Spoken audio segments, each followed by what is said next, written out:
Today we are talking adventure photography. I'm joined with my good friend Kasey Demko, and this is an exciting one because we're going to give you a sneak peek into what gear we bring, our mindset behind how to approach planning and prepping and location scouting, and it's going to be at a really high level. But we are going to deep dive some like actual photos that Kasey has taken and talk through his process. And I'm so excited. Kasey, how are you doing today? Yeah, I'm good, man. I'm glad to be back. We took a week off, but walking through adventure photography is one of my favorite things, man. There's nothing like, I think the last time we talked about moments, there's nothing like referring back to a point in time and being able to pull back the emotion out of the photo that you took. So, this is like one of my favorite topics, man. And I know you've been into it recently. You've got some great photos, behind you in your setup. But you just went on a trip too, man. So you just did some adventure photography. So excited to hear about that too. Oh yeah. And what's so cool about those experiences, like you said, is I am transported every time I look at one of my own prints. I'm literally brought back to that moment, and that's something really special. And I encourage anyone who is a photographer to start printing your own work and hang it on your wall because it's really a special experience to look at. So I did just go to Hawaii and had Yeah. the absolute pleasure of working with JJ Yosh on this shoot. We filmed multiple YouTube video content, and then we were working with a resort, and we're going to be publishing that media next week. So I'm excited for that to get out into the world and for you to see it. It was pretty special. Truly, some of the best video footage I've ever captured in my life. It was the most challenging experience. And one of the things that I had to really work through is what gear to bring. So, just to talk through my mindset of what I prepped for and what I brought. And then I'd love to get your input on how you kind of compartmentalize.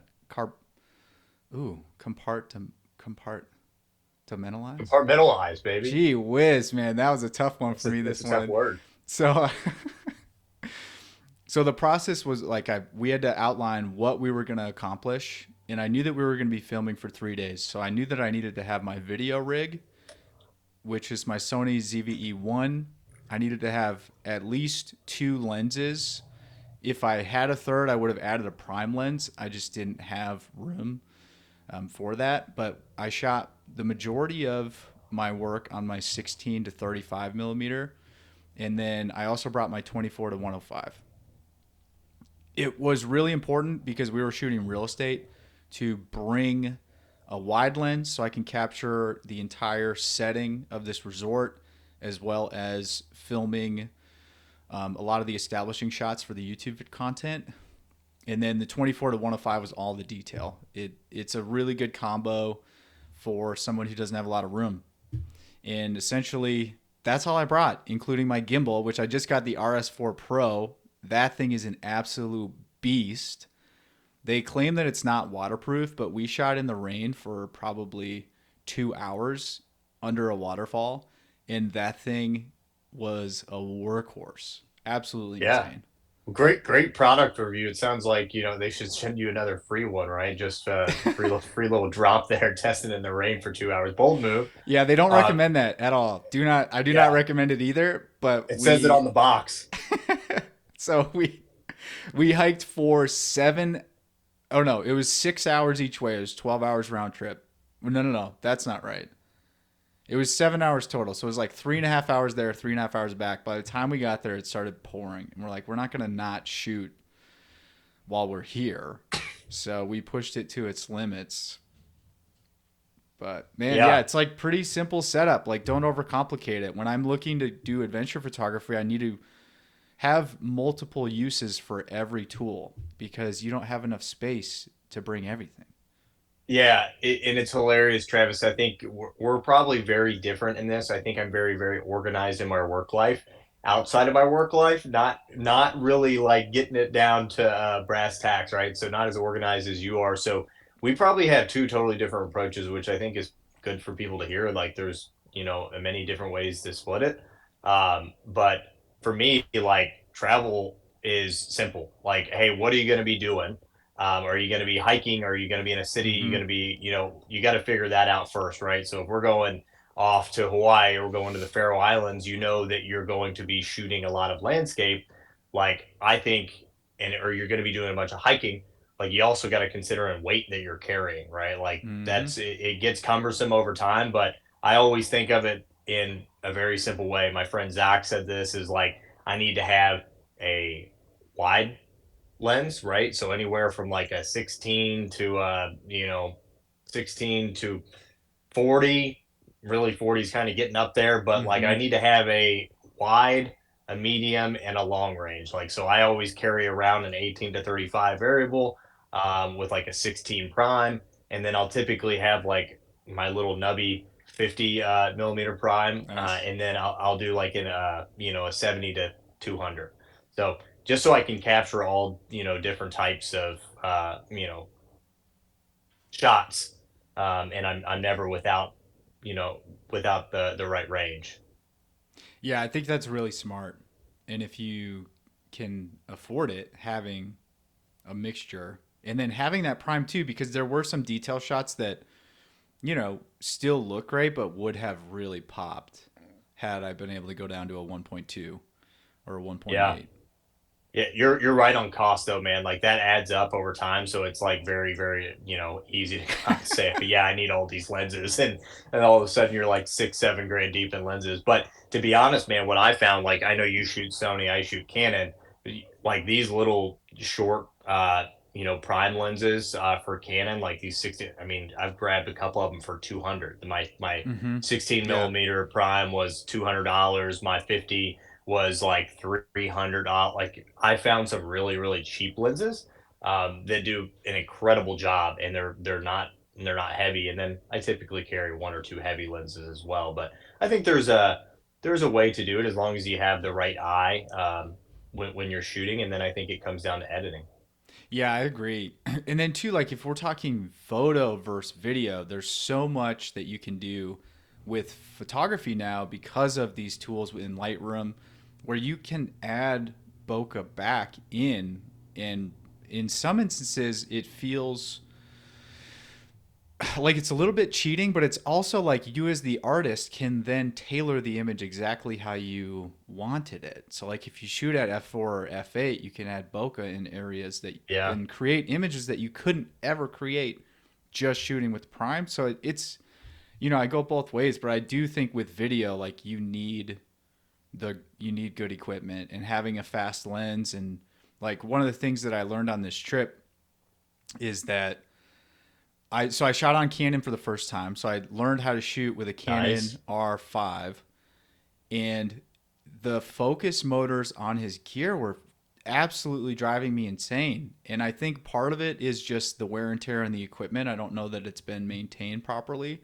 because that thing was pulling focus at the weirdest times, and it just reminded me how grateful I am to have the equipment that I have and have it working correctly, because when it doesn't, it's one of the most frustrating experiences because there are times when you only have moments to capture, the sunlight, or there's a Yeah. something that's fleeting happening like birds flying, and then this focus motor's pulling, and it's can be so frustrating if you're not keeping your gear maintained.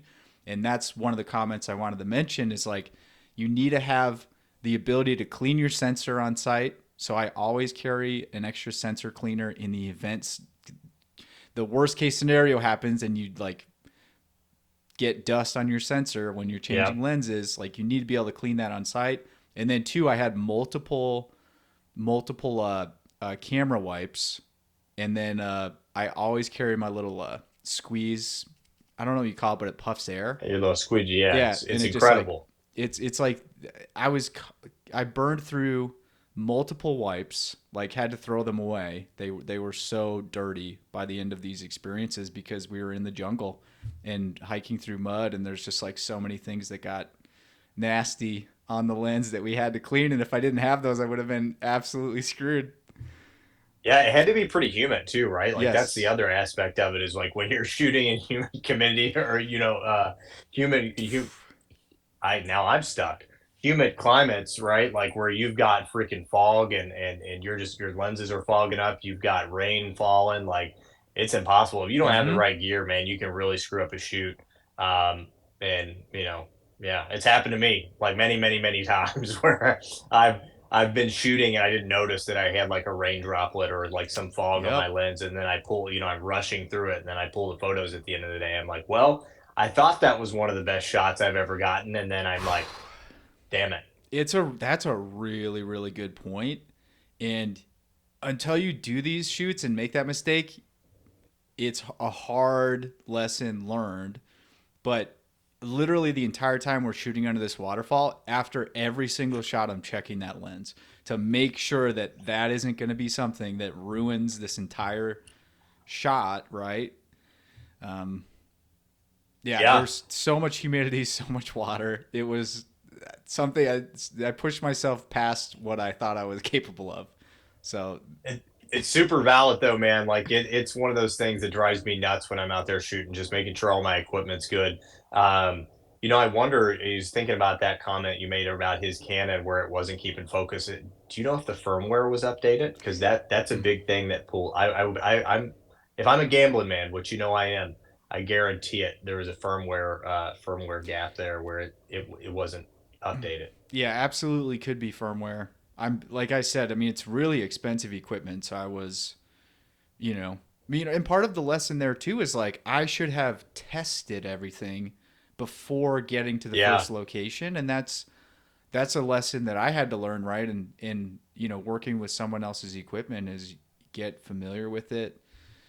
But overall, I mean, what we captured was great. I just had to learn how to work with it. Yeah. Well, I think it's cool that you got the experience overall. Like, I mean, that from start to finish, like, and that lesson in between there, like, there's going to be a lot of good content that comes out of there, Hmm. photo and video, I'm sure. So I'm sure it was just the experience of a lifetime just to go out and do something that you just love doing. And I mean, look at you, man. You left corporate America a couple of years ago. Now you're traveling to freaking shoot hotels in Hawaii. I mean, it's a pretty cool jump. Yeah, truly unbelievable. There are a couple more things in my gear bag though that I wanted to talk about because I used ND filters the entire trip and wish I had an additional ND that pushed it even further because I think I have a Crucial. up to 7 stop ND filter, but I can't push it to 7 or you get vignetting like really bad. So Yep. I'm sitting at like 5 stops of ND filter and wish that I had probably twice that amount because it was so bright and we're shooting a lot midday, which is not ideal. But I Yeah, had, shooting video midday without the right ND filters, without mhm. the right, like, I mean, if you don't have shade coverage, I mean, that's a difficult task, right? That's something that I think you have to learn the hard way is like, and when you start amateur and then you start figuring out how difficult video truly is to shoot, it gives you a lot of respect for Yes. the professionals in the industry that are like you have this creamy, perfect video all the time. You're like, somebody didn't just go out and shoot that. Like that took a lot of time, a lot of planning, the right equipment. Like you got to dial all those things in to get it right. Hmm. Yeah. And then the last thing that I didn't mention is I pre planned. So we pre planned probably 10 locations. We only shot, I think, four.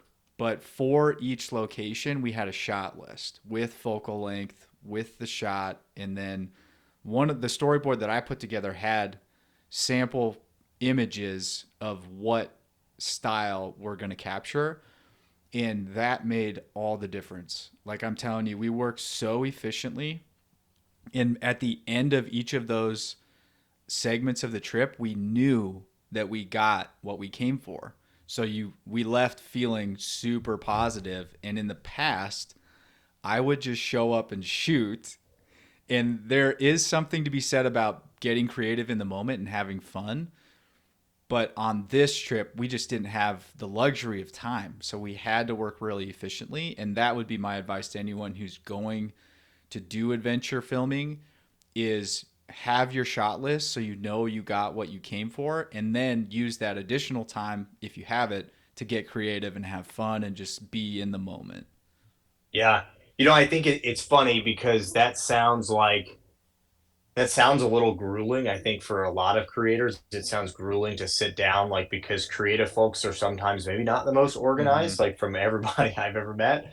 But that's a grueling task. But I think it's just like anything that you do professionally. Like for me, like if I don't plan out my work week, like if I don't plan out my 2 weeks in advance, 3 weeks in advance now, like I get squirrely, right? I start doing things Hmm. that I shouldn't be doing, wasting my time.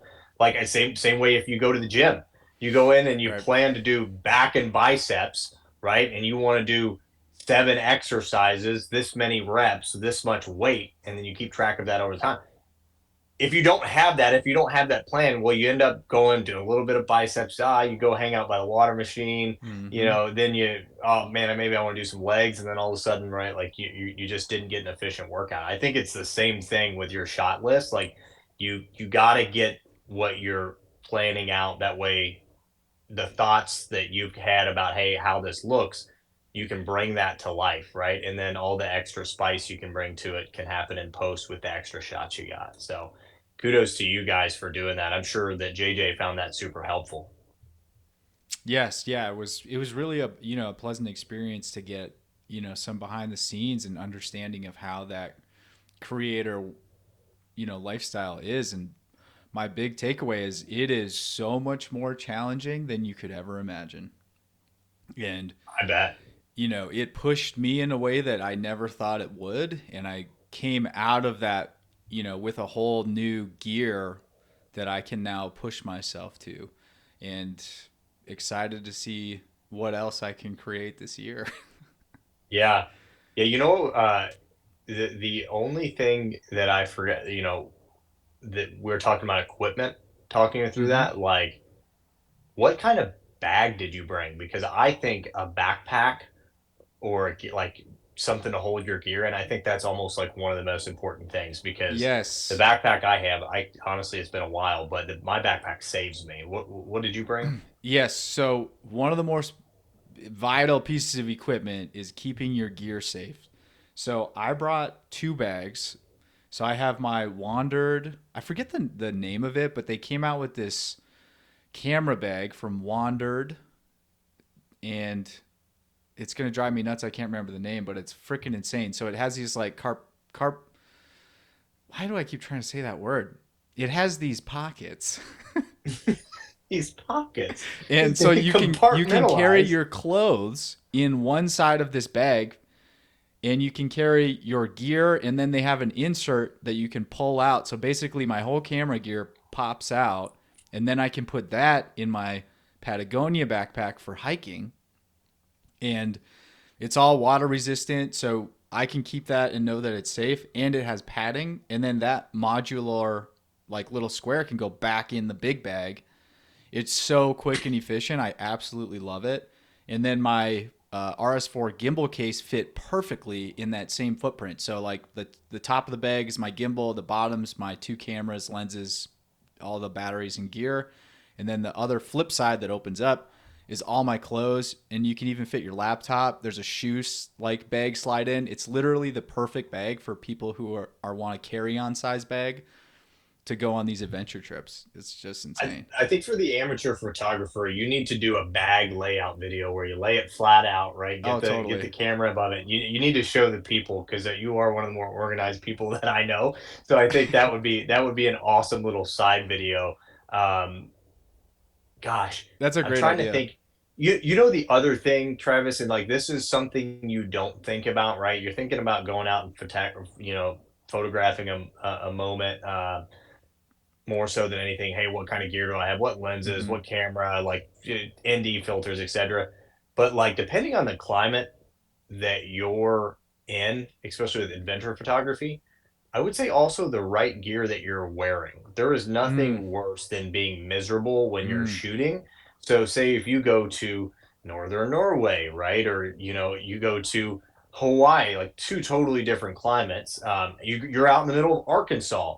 There are like crucial things that you need to make sure that you are aware of, right? So like obviously if you're up north and it's super cold that day, like extra pair of wool socks in case they get wet, whatever, to make sure that you keep your extremities nice and warm.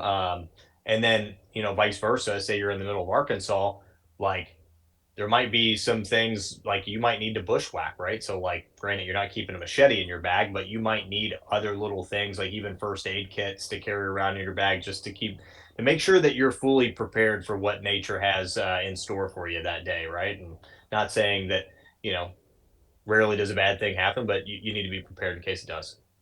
You make a great point. And so I'll give you the example on this trip. So we hiked this hike that was supposed to be 2 miles, turned out to be essentially almost 4 miles each way. And it was up a river with multiple waterfalls. And we had to climb very slippery boulders. And basically, we ended up spending 7 hours in the water. And we were absolutely like mild stages of hypothermia. Basically, by the time we got to the waterfall, and then we spent another 45 minutes in the water. And if we did not have a warm, dry layer to put on after that, we could have been in really, really deep trouble. And you Yeah, mentioned, planning. It's like I bought a rain jacket for this trip because I knew that we were going to be in the jungle and there's a potential for rain. And that jacket saved me on that trip in a huge way. And I'm so grateful that I had it. And if I didn't have it, I would have been in a lot of trouble. And the other thing I would like to add is the first aid kit. That's going in my bag every single time now because I didn't have one and I blew out my fingernail. I'm not flicking anybody off, but this fingernail is now trashed because of something that happened on the trip, and we did not have a first aid kit. So I ended up tying one of my lens rags around my finger to stop the blood flow so that we could hike back down 4 miles down a waterfall, to get back to the car. And I busted my shin open on that trip. I actually fell off some rocks, and we didn't have a first aid kit. And that's, really, really foolish. So that's going yeah. in my gear bag, and I recommend everyone have one, even if it's just a normal hike. You never know what's going to happen. You got to have one, man. And I think if I were to throw something in that first aid kit, this is a brand specifically, but Zach King, my buddy, lives by this. Is like having moleskin, Mm. right? So Mm-hmm. like for your heels. So there's nothing worse than being on a long hike and then all of a sudden you start to develop blisters on the back of Mm-hmm. your heels, dude. Carrying that moleskin will literally save your ass. So like moleskin, extra clothing, like do those things. Don't put yourself in a weird spot. Like make it enjoyable. So, yeah, man, I love that. I Mm-hmm. love going through everything in the bag because I think while we're talking through it, I keep thinking about things. The last thing I'm going to say, and I'm going to hold me to this, is make sure you bring some snacks, Nature Valley Bar, whatever it is, dude. Like Dude, you get out on a hike and you've been out there for like 8 hours and you're like, oh my god, I'm so hungry. If you pull out a granola bar that's like half smashed up, like that's going to be the best meal you've ever yep, had in your life. yep. We made that same mistake on this one. And part of it is we thought we were getting into a 2 mile hike on a trail, and it ended up being four, up some really intense terrain. And we had one banana, and I had 20 ounces of water, and he did have his Camelback, so we had more water if we needed it. But I had one 20-ounce water. He had one juice in a can, like a nectar beverage, and one banana. And we were out there for 7 hours. Yeah, no big deal. And we were toast, man. I'm so glad we had a big breakfast that morning because we almost skipped it, and that would have been devastating. Yeah, you guys were you. I've had a couple of those trips too, where like your buddy, for example, I'm going to give you out in actually your neck of the woods out there in Mm-hmm. Utah. We had a buddy. I think we were going to see what's the popular park out there? Not Moab. What's the one to the west? I'm There's so blanking right many now.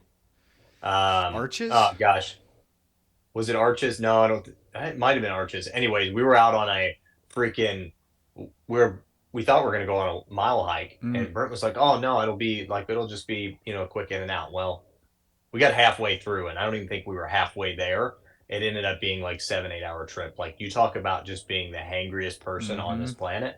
That was me that day. But yeah, yeah, I love this topic though, man. I think we could probably spitball about it for hours. I'm sure there are I things agree. that we are missing. Yeah, and it depends on the trip, right? Plan for your trip. Just think of the worst case scenario and then Yep, plan for that so that great hopefully advice. it doesn't happen. But if it does, you're ready. Yep, yep. Don't get bit in the ass. Yeah. Right. So I think that's great, man. I think let's talk through some images. So like along with adventure photography, we went through the planning, what's in your gear bag. We know the locations, but now we're on location. What is your mindset when taking a photograph? So we're gonna pull up, and I'll put it on the screen, one of your photographs to start, and you give us some insight into, or give me some insight into what went through your mind, and then too, like how long did it take you? Like, was this a shot that you actually took several iterations of, or was it something that just kind of happened and that moment was captured? Yeah, I think the planning part of it too is like, you know, when you're getting into this like one time of day. So we're trying to get up early, right? Yeah. So that photo of a Yeah, puffin we're that gonna was do in the the Faroe puffin. Islands, right? So it was in the middle. Is it in the middle of the day? The puffin was right. So one, those things move around quite often. Obviously, they're birds. Like they're sitting there flapping their wings. They're kind of flicking around. So I think the one thing if I remember right, that was shot on a 100 to 500, which is pretty Wild. wild, right? We rented one for that because we knew that we were again, the Mm-hmm. planning part of it. We knew we were going to photograph puffins in the Faroe Islands, so we needed something long distance. So obviously, your shutter speed needs to be way up there with how much they're moving around. Um, didn't have a filter. That was actually in the middle of the day. The good news about Scandinavia and that part of the world, there's always a lot of cloud Mm-hmm. coverage. But that guy was kind of standing up, nice and proud, and that's actually one of my favorite shots. If I look at the raw photo of that, it's actually zoomed out a little bit, but there was Mm-hmm. so much detail captured in the Mm-hmm. image that you can zoom in almost as close and you just do not miss anything. Like it's got so much detail in it. So was able to bring the color out in it. I like love that photo just because, again, when I took that photo, I mean, that was one of thousands and I mean, thousands and thousands of puffins that were around us. And just happened to be the one that I shot. And it's one of those moments where you go back, you look at that photo and you're like, I remember exactly where I was, exactly the tour guide's name. Like Zach was right beside me, and like you pull those off your camera at the end of the day, and you're like, this is why I spent the money on this trip. This is why I went out to Mm-hmm. experience this. Yeah, this photo is unreal. And if I wasn't didn't have some of that inside knowledge, I would have assumed you were very close to this bird by the way that Yeah, it's shot. So do you remember like approximately what focal length you were at? and I'd have to pull it up. I'm pretty sure like I was shooting pretty deep at that point. I Yeah. think I was like at 400. Yeah. Yeah, because like we again you couldn't those birds are highly protected, right? They Mm-hmm. used to hunt them back in the Faroe Islands and in Scandinavia they used to hunt them. Now you cannot do that anymore. They're a very protected species, so you couldn't get too close to them. So I think I was about 400 Cool. when I shot that. And again, if you got too close, they were kind of, they scare off a little bit. So Yeah, and that's a big one when you're photographing wildlife is don't be that guy or gal that like just disrupts their entire ecosystem to capture a photo for yourself. Like yeah, get the proper equipment so you can do it safely and not disturb these creatures because it's like yeah. you see it online. It's so frustrating when people are trying to run around with their iPhones to take photos of these animals and it's just sickening. Yeah, and there was a little bit of that, right? Also, I mean, but it was, man, they did such a good job from a tour guide standpoint. They were like really respectful of the land. Like they're Mhm. just like really good folks in the Faroe Islands. Like I love that experience overall. I think when I was shooting that, man, on the 100 to 500, dude, I was getting some of the creamiest video I've ever gotten to of just how much like because they're just constantly moving. So you could just sit there and like literally handhold your camera and Mhm. play it on a fence line and just record them and there's so many videos that I need to dig out and do more with. Um, the funny thing is you don't think about shooting puffins is though is you I couldn't tell you how many shots that I pulled out that I had to edit out all the bird shit. Like those birds, they shit a lot.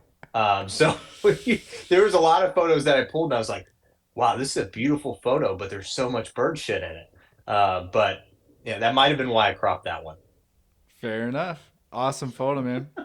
Let's go through Yeah, another one, and we have yeah, like 8 minutes. So I like this one. So the one with the water and boat. I'm assuming this is in Norway as yeah, well. yeah. That's also in the Faroe Islands. Zach and I had a heyday, man. So that photo in general, like I think whenever we do the post, we can pull that up and like actually Yeah. that photo is one of my favorite, most moody photos ever. The reason why, I mean, when you go to Scandinavia, right? And I'm encouraging everybody that watches this, like you need to go to that area of the Mm-hmm. world. It is the moodiest place on the planet. So it was, pretty dark and stormy that day. Like, and it was lightly raining. So we had on our yellow rain jacket to pull it out and the contrast. There was this old retired boat sitting down in this like natural dock that had been dug into, heading into there. And it was just the waves are gnarly in the Faroe Islands, right? Like you're literally on this like very small chain of islands. Like Mm-hmm. when you think of Hawaii, Hawaii is massive in comparison to the Faroe Islands. But just the whole mood there, like I couldn't tell you that I professionally shot that photo, Travis, because every photo I was taking that day, the lighting was perfect.